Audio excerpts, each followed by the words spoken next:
the first to know. Nsem-Pii. Lawyer Paul Admochiri Atanas na for exclusively or exclusive analysis about the course of this year ama nina NPP entime win election na nina ne say or chiremu the entire NPP entime win the by election at Akwatia any the violent into kwa nanka Chief Azorka ede shase e wa afenyo marking so ene nsama no woka na wa chirema mehu the entire NDC candidate otim post win here na where analysis na etefo I want to say yes in-depth knowledge because na NDC target says omo win na lawyer Paul it say there is going to be another by election eboba Asante Achem North area ono etefo an independent candidate now MPP near or sitting with the NDC now they are planning set Baby Winnie account. Say be on to test +1. And into my your say Akwatia de Kiani as some Winnie and one of the issues. And one internal and not reaching the Baumia fashion. You know, Chim say Baumia qua the net a cosso say we qua a hawk a tearful in a day or some quite unfortunate. But young Connie with a lawyer. Paul Admochiri emra order Nsem in Chidemu Eba for that lose. You are a presidential candidate, you go there, you are spending money on what basis? Are you spending money that the delegates of Akwatia should vote for you in January? Are the delegates outside Akwatia more important than the delegates in Akwatia, given that the addition of the seat to the NPP might not do much? You know, and I'll give you another reason why the NDC needed to win this. I'll tell you. That's coming. So that's really happened.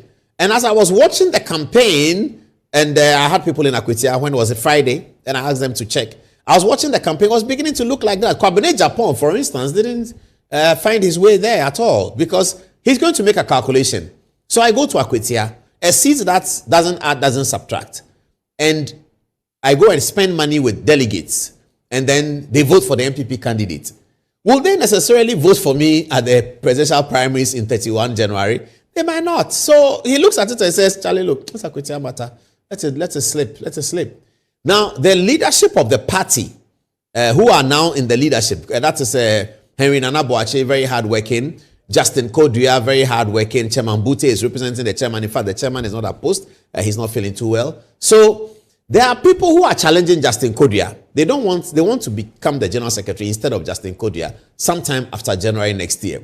They are not going to marshal their support and join a campaign that Justin Kodua, in his capacity as the incumbent general secretary, is running, so that the seat is won. Kodua looks good, and then he probably picks up an edge as a result of Akwatia over the other person who wants to be general secretary. So all of these underlining factors were big in the NPP campaign. It was so the NPP could not gather themselves together to take advantage of the division in the NDC. And then you saw the NDC with the government machinery effectively used. Julius Debra, the chief of staff, went there on his own with the Eastern Region appointees. Johnson Asiedu Katia and the rest went in. Now, they went in to fight and they had the resources. The National Security, Richard Jakpa and co. were all seen in Akwatia. So this is the explanation from our perspective, and you can disagree with it. That's very fair. From our perspective, that's what it looks like, but you can think about it and see. So Brian Achampong goes to Akwatia, and he's in two minds. Should I go and spend 100,000 cedis in Akwatia? How will that 100,000 cedis inure to my benefit in January? Is it money thrown away? Maybe yes, maybe no. If we win Akwatia and the guy comes to parliament and we are 88, so what has happened? So this was a problem. And so I believe that this came at a bad time for the NPP, and no leadership at the top. The national leadership is on one leg because some of them are running again, some are not running again. This looks like it's their cup of tea. I'm running against them. I don't want to participate in this. I don't have to fit into this. All of those analyses are very, very important. So you saw that presidential candidate Kwabene Japan did not even go there. Dr. Mahmoud Bawumia did quite a bit of work there. He went there more than once. But if Dr. Bawumia is going, and he's not going as a leader of the NPP, and he's going as one of the candidates for January, Will I join him if I'm in Kennedy Japon's camp? Will I say, oh, Bawumia is coming? No. So Bawumia goes with his people in Bawumia camp. Kennedy Japan goes with people in Kennedy Japan camp and try and rack up some support in some parts where he's confident that the delegates and the polling station executives are going to vote for him. So it was really a big crisis period, and that is why the NPP were hoping that the NDC does not contest, because this was going very difficult. At a time when it's coming, it's very difficult for them. And that's what happened, and that's what reflected in the results, except that we still don't understand how the exit poll showed such a big lead for the NPP, and eventually by the time the results were counted, the NPP had lost the election. So what shall I say to these men? Okay, congratulations for all of you. Dr. Osei Aweduchum also went in there. He went to Akwatia to do his bit. But again, if Osei Aweduchum is going, Brian Achampon's people are not going to go with him. If Brian Achampon's people are going, they're not going with him. This one is going, this one is not going to go with him. But after January, they have one leader, and there's a timetable for national officers. National officers are elected, and they have formed one unit together. It is only then that we can test the formidability of the NPP, whether they've risen up from the doldrums of the 41% or whether they are going even further down. There's more time to look at that. Now, why was the NDC so interested? So somebody will say that the NDC already has 2/3 majority. Why were they so interested in Akwatia? I'll tell you a secret. There could be another by-election pending in Asante Achim. I don't know whether it's north or south. Asante Achim. The seat was won by an independent candidate who massively defeated Andy Apiakubi, massively, and won. It may well be that there could be a by-election, not because he has passed. No, far from that. No, he's not passing, and he's a young man. He's not passing by the grace of God. But there are some legal matters, some of it extra jurisdiction, that may occasion that kind of situation. So if the NDC does not win Akwatia and they lose Akwatia to the NPP, it means that the NDC has, now this independent candidate I'm talking about currently sits with the NDC. So it means that the NDC has 2/3 exactly. 2/3 exactly if they don't win Akwatia. Asante Achim North is more difficult for the NDC to win than to win Akwatia. Akwatia is easier for the NDC to win than that Asante Achim one. So if the NDC does not win Akwatia, does not contest in Akwatia and win as they have done now, so that they have 2/3 plus 1, and they remain at 2/3 exactly, and the Asante Achim by-election occurs, and there is the NPP win it, Asante Achim is currently is an independent candidate. The NPP independent, of course, but it's an independent candidate. But if the NPP have a candidate that wins it, and the person comes as NPP, then NDC were going to be short of the 2/3 by 1. So they will no longer have the absolute 2/3. That may be the reason why the NDC thought that, in spite of all the moral considerations, you can call them whatever name you want, they are going to Akwatia to deal with it. That's what happened. And then we can come to all the constitutionalists who are talking about there should be no by-election.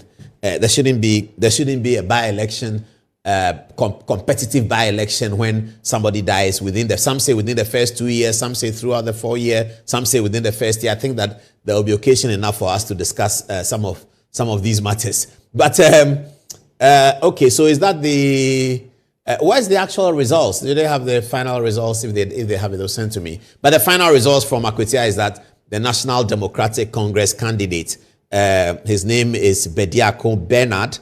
He pulled 16,896 votes.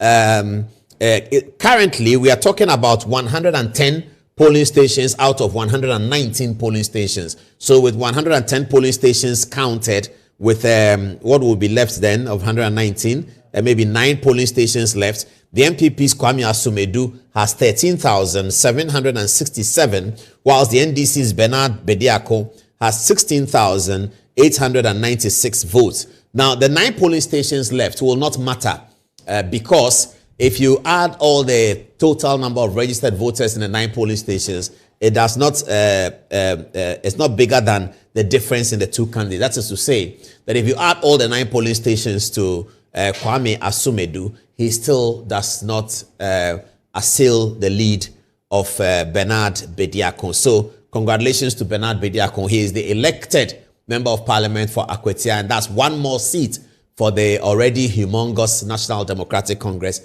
in Parliament. And so most of the things that Parliament will do in this 9th Parliament will be attributed to NDC. The good, the not so good, and all the other things will be attributed to the NDC. That's the downside of having a big majority. If parliamentarians go for car loans now, and it's trumpeted by civil society and human rights watchers and corruption watchers, and they feel that there's a problem with the car loan, the general public are going to think that is an NDC problem. NPP had the same problem in the 2016 to 2020. Anything that went to parliament that citizens thought was not good, even if all parliamentarians were benefiting from it, it was always thought of as an NPP problem. And that's what is going to happen. When you have a majority, you always have to bite that bullet. But majority is very important for anybody in government.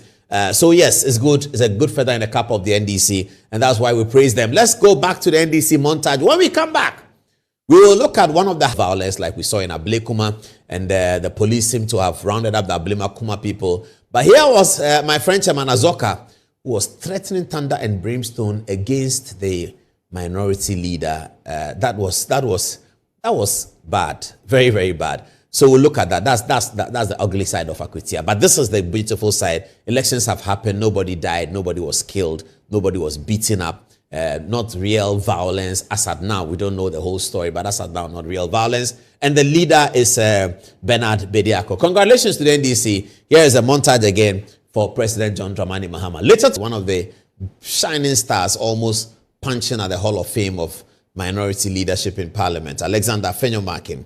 Now, what happened in Akwatia today, according to the reports, is that Alexander Markin was doing his rounds with his people. It is said that he went around the NDC office. I'm not sure what he went to do there, but that's very normal. I've been to a by-election before in Kumeu, and I've been to another one in Asin North. It's very normal to see cross-party people visiting the offices to go and have a chat and ask them, how are you doing? Teasing them that we're going to beat you. And when we went to Asin North, I saw Nsem-Pii with Osafo Maafo punching his stomach and saying that, though, we're going to defeat you people. You think that you can take the seat from us? And they had those pleasantries. So I'm not so sure what the offense is if Afenyo-Markin was going to the NDC office. But Chief Azorka said that if he had met Afenyo-Markin at the NDC office, like Afenyo-Markin, there will be a by-election in his hometown because he was going to kill him. This is how Chief Azorka said. Come here, that we will go do by-election in Afenyo-Markin house. Here is not the parliament, oh. Here is a free and fair field. Yeah. What will be your message to your members, NDC? Everybody to do ready. If they come strong, we should come strong. Here where you go lost too much. Wallah, they go do by-election in hometown. How should they be ready? They are ready for this. That rush come here. That we will go do by-election in Afenyo-Markin house. Here is not the parliament, oh. Here is a free and fair field. Yeah.